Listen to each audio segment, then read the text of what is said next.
Okay, so Redo of Healer caused absolute chaos when it dropped. People were shocked, people were uncomfortable, and somehow people couldn't stop watching it. But here's the thing, there are anime out there that make Redo of Healer look like a children's show. And today, we're counting down every single one of them. Fair warning, this list is not for the faint-hearted. I'm Anime TV, welcome back to the channel, and these are the top 10 ecchi anime that make Redo of Healer look tame. Let's get into it. Kicking off the list at number 10. Sky of Connection, also known as Yosuga no Sora.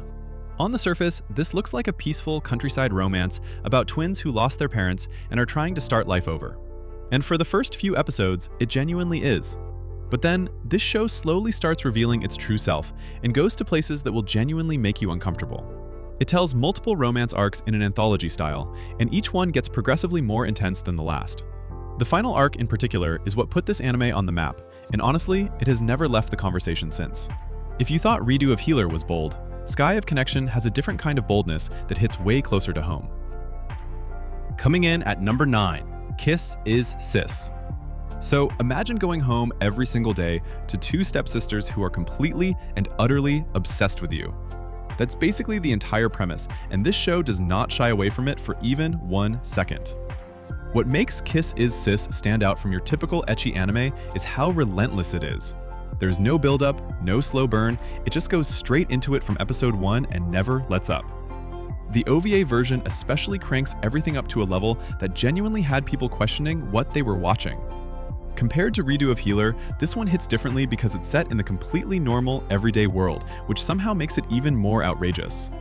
A classic in the ecchi community for a reason. Next up at number 8, Valkyrie Drive Mermaid. Now, this one is something else entirely. The premise alone is wild. Girls get sent to a mysterious island where some of them can transform into weapons when they are sexually aroused, and others wield them in battle. So the ecchi content is literally baked into the action system of the show itself. Every fight scene is essentially an ecchi scene, and it just keeps escalating the whole way through. The all-female cast, the island setting, and the complete lack of any filter whatsoever makes this one of the most unrestrained ecchi anime ever made. Redo of Healer wishes it had this level of confidence in what it was doing.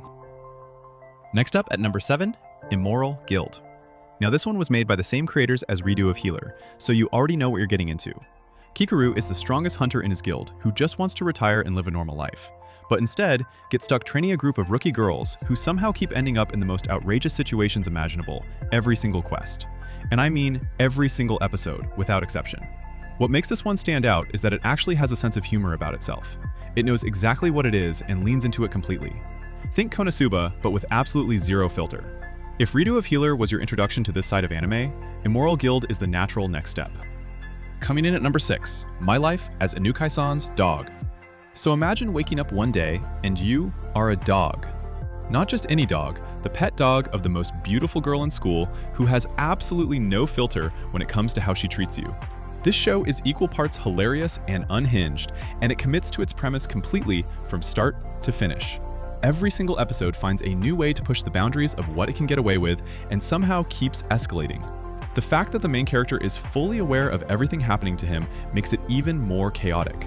It's short episodes too, which means it hits fast and doesn't overstay its welcome.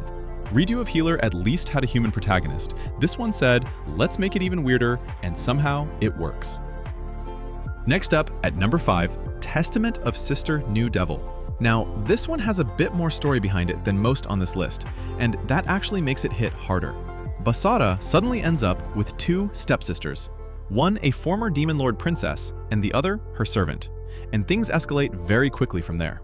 What makes this show cross a line that most ecchi anime won't touch is the master-servant contract system. Essentially, every time the demon girl disobeys, she gets put through increasingly intense situations to remind her who's in charge. The uncensored version especially goes to places that genuinely surprise people who thought they had seen everything. Dark, intense, and with just enough story to keep you invested between the chaos. Coming in at number 4, World's End Harem. The premise of this one is genuinely wild. A virus wipes out almost every man on the planet, and the few that survived are basically treated like the most valuable resource in human history. Our main character wakes up from cryosleep to find out he is one of the last men alive, and the entire world wants something from him. Now, you would think that sounds like a dream situation, but the show actually builds real tension around it with government conspiracies, power struggles, and genuine stakes behind all the chaos. That said, it absolutely does not hold back on the ecchi content either, and the uncensored version took things to a level that had people talking for weeks. One of the few on this list that actually tries to have a real story alongside everything else. Next up, at number 3, interspecies reviewers. And this one right here is legendary for all the right reasons. The premise is exactly what it sounds like. A group of adventurers visit different fantasy establishments and then review their experiences in detail. What made this show infamous is that it got picked up by major streaming platforms and then almost immediately dropped by every single one of them because the content was just too much to handle. Getting banned from multiple streaming services is a badge of honor that very few anime can claim. And yet, somehow, underneath all the chaos, it is genuinely funny and creative with its world building. The different species and their unique traits are actually thought out in hilarious detail.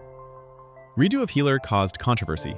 Interspecies reviewers caused an international incident. Number 2, Maso Gakuen HXH. Yeah, this one is different. At first glance, it looks like your typical sci-fi academy anime. Cool suits, futuristic battles, all that.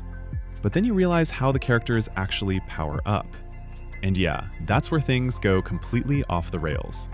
The whole system is built around intimate interactions to boost abilities, and the show does not hold back with how it presents that. Like, it's one of those anime where you're just sitting there thinking, how did this even get approved? And the crazy part is, it just keeps escalating every episode. By the time you're halfway through, Redo of Healer doesn't even feel that shocking anymore.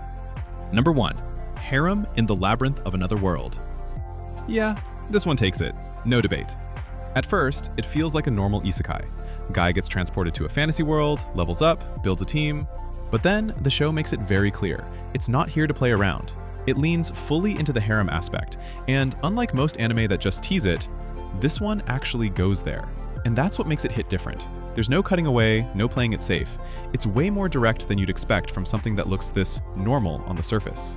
Honestly, it feels less like a typical ecchi, and more like it's constantly testing how far it can push things. By the time you finish it, yeah, Redo of Healer might not even feel like the craziest thing you've seen anymore.